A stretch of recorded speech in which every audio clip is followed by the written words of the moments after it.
SideRoads.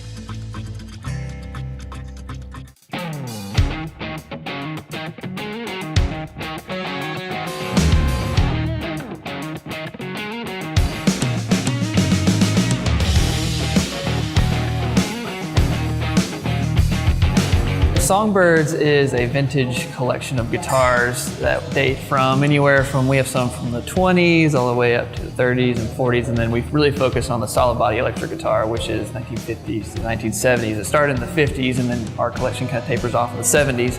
And we just kind of highlight a lot of the brands such as Fender, Gibson, Gretsch, Rickenbacker, things like that throughout the museum. And we want to give people a taste of these instruments and how they were made and how much love and care was put into them. Okay, Damien, we're now at the very beginning of the museum, and this is practically the guitars that started it all. Exactly, that's right. So this is one of my favorite cases actually, because it shows the introduction of the solid body electric guitar by Fender. So you have the first model, which is the Esquire. It's a one pickup model, and then they move into a two pickup model. And then they came to what we know as the Telecaster, which is still around today, because it showed up great on television. There you go, black and white television. Exactly. If I remember from the tour earlier. And you can see immediately we started getting colors, we started getting different designs, and that sort of sets the stage. And so what we're in right now is the 1950s, and how it kind of goes is this way: the Stratocaster in '54, in Sunburst, and then a blonde over there.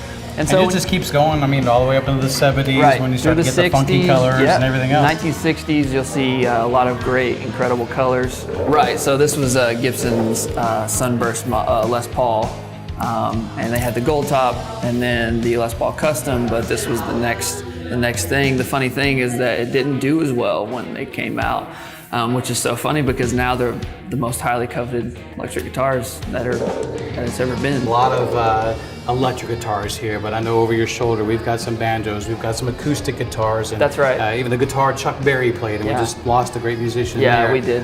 So it's not all just electric guitars here. No, that's right. So we have acoustic guitars, banjos, semi-hollow bodies, things like pre-war Martins that are incredible instruments, and they still sound fantastic. But we've also got the British Invasion case that's back there too. Yeah. With even a few Beatles that have played on. That's right. That's a favorite. We kind of wanted to highlight that whole era. See a Flying V over there. There's another Burst over there.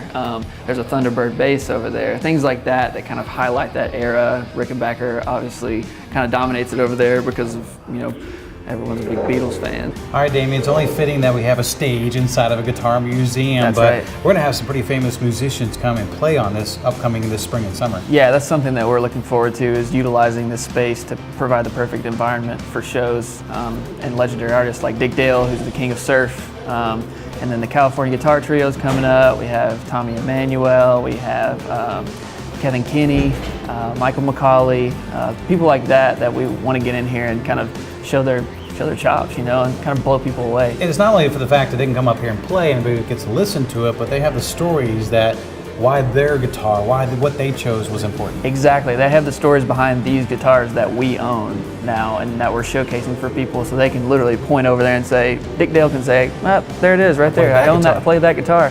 And it just provides that intimate environment. We're a smaller venue, but it's great because you have a much more closer contact with the artist, and he'll probably talk to you after the show. So I think that's important for people to know that we kind of cater to the families too. So it's a fun time for everyone, and we'll all be walking around here hanging out, and we'll kind of come up to you and see if you need anything, and then kind of get into a conversation about why these are so important to us.